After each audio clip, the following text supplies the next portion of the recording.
Welcome back after the break. چلتے ہیں news کے بقیہ حصے کی جانب. طیاروں کی خوفناک بمباری کے دوران قحط زدہ غزہ میں بیماریاں پھوٹ پڑیں، جبکہ امریکہ نے دعویٰ کیا ہے کہ ہم نے بحیرہ احمر میں حوثیوں کے ڈرون میزائل مار گرائے ہیں. غزہ میں جمعے کے روز بھی گولہ باری کا تبادلہ جاری رہا. اقوام متحدہ کا کہنا ہے کہ فورسز نے شمالی غزہ سے واپس آنے والے امدادی قافلے پر فائرنگ کر دی، تاہم کوئی جانی نقصان نہیں ہوا. غزہ پر بمباری کے دوران مزید 200 کے قریب افراد شہید اور سینکڑوں زخمی ہو گئے. شہداء کی مجموعی تعداد 21,507 اور زخمیوں کی مجموعی تعداد 56,000 کے قریب ہو گئی ہے. مقبوضہ مغربی کنارے میں فلسطینی نوجوانوں نے کار کی ٹکر سے 5 فوجیوں کو زخمی کر دیا، جبکہ فورسز کا کہنا ہے کہ انہوں نے الخلیل کے قریب فوجی چیک پوسٹ پر حملہ کرنے والے ایک فلسطینی کو فائرنگ کر کے شہید کر دیا ہے. غزہ میں جنگ بندی کے لیے تل ابیب میں سینکڑوں افراد نے ریلی نکالی.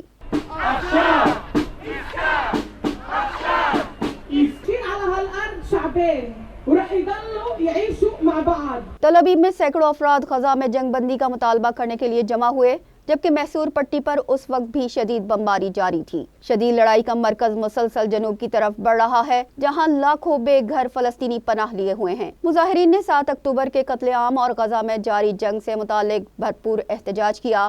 مظاہرین کا کہنا تھا کہ اس میں کوئی شک نہیں کہ یہ ظلم و زیادتی کی انتہا ہے.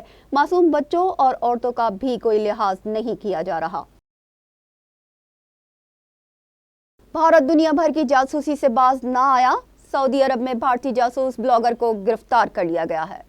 سعودی سیکیورٹی فورسز نے بھارتی بلاگر ضحاک تنویر کو 18 دسمبر کو اسلام مخالف مواد شائع کرنے اور مملکت کے مفادات کو نقصان دہ سرگرمیوں کے الزام میں گرفتار کیا ہے. ضحاک بھارتی صحافی ہے جو RSS اور مودی کے حامی خیالات کے لیے پہچانا جاتا ہے. ضحاک نے اپنے سوشل میڈیا پر غزہ میں جنگ بندی اور فلسطین کی آزاد ریاست کی وکالت کرنے والے مظاہرین پر تنقید کی ہے. مئی 2020 کو متحدہ عرب امارات میں ایک ہندو شیف، اسٹور کیپر اور کیشیئر کو سوشل میڈیا پر اسلام مخالف بیانات دینے پر نکال دیا گیا تھا.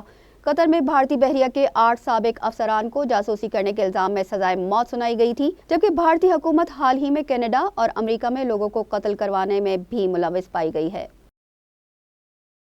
یوکرینی وزیر داخلہ کے مطابق روس نے میزائلوں سے کیف، خارکیف، اوڈیسا اور لویو میں اسپتال، شاپنگ مال اور رہائشی عمارتوں کو نشانہ بنایا.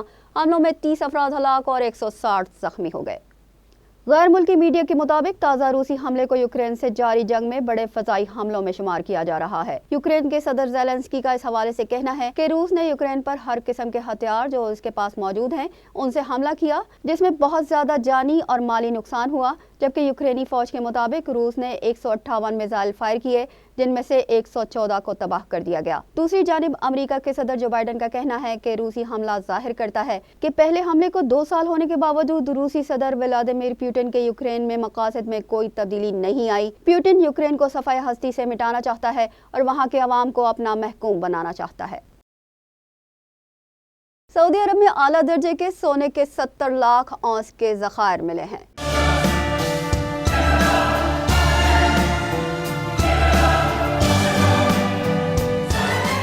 سعودی عرب میں کام کرنے والی کانکن کمپنی کو ڈرلنگ کے دوران سونے کے 70 لاکھ اونس کے نئے ذخائر ملے ہیں. سعودی میڈیا کے مطابق کانکن کمپنی نے سونے کے متعدد نئے ذخائر دریافت کیے ہیں، جن میں 10.4 گرام فی ٹن سونا اور 20.6 فی ٹن سونے کے اعلیٰ درجے کے ذخائر بھی شامل ہیں. ان ذخائر کے ملنے کے بعد کمپنی نے 2024 میں ڈرلنگ کے کام کو مزید توسیع دینے کا فیصلہ کیا ہے تاکہ اس علاقے میں زیادہ سے زیادہ ذخائر دریافت کیے جا سکیں.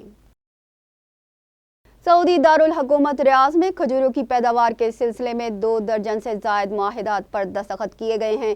ان معاہدوں میں مقامی اور بین الاقوامی معاہدے بھی شامل ہیں.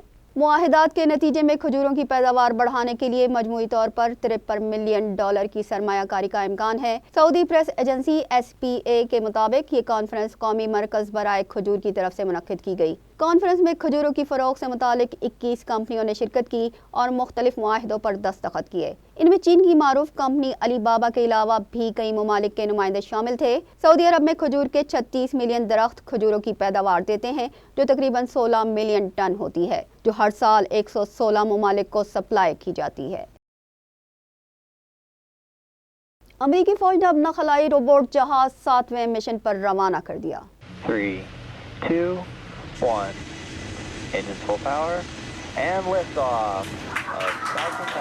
امریکہ کی اسپیس فورس نے جمعرات کے روز خصوصی مشن پر X-37B نامی خلائی جہاز زمین کے مدار میں بھیج دیا۔ توقع کی جا رہی ہے کہ یہ خلائی جہاز آئندہ کئی برسوں تک خلا میں رہے گا۔ خلائی فورس نے اس نئے مشن میں خلائی جہاز کو اس طرح ترتیب دیا ہے کہ اسے بار بار استعمال کیا جا سکتا ہے۔ خلائی فورس کے زیر استعمال خلائی جہاز زمین کے مدار سے باہر بھیجے جانے والے خلائی شٹل جیسا ہے جسے ناسا نے ریٹائر کر دیا تھا، لیکن سائز میں یہ اس سے کہیں چھوٹا ہے۔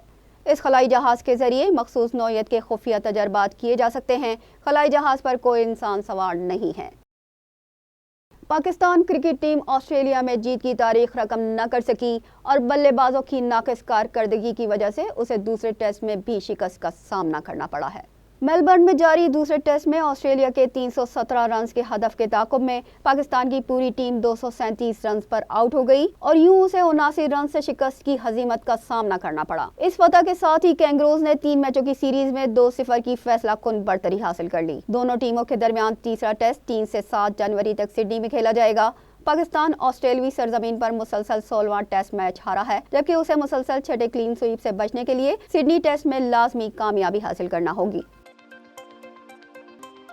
اس کے ساتھ ہی نیوز بلیٹن اپنے اختتام کو پہنچا۔ ہمیں دیجیے اجازت۔ اللہ نگہبان۔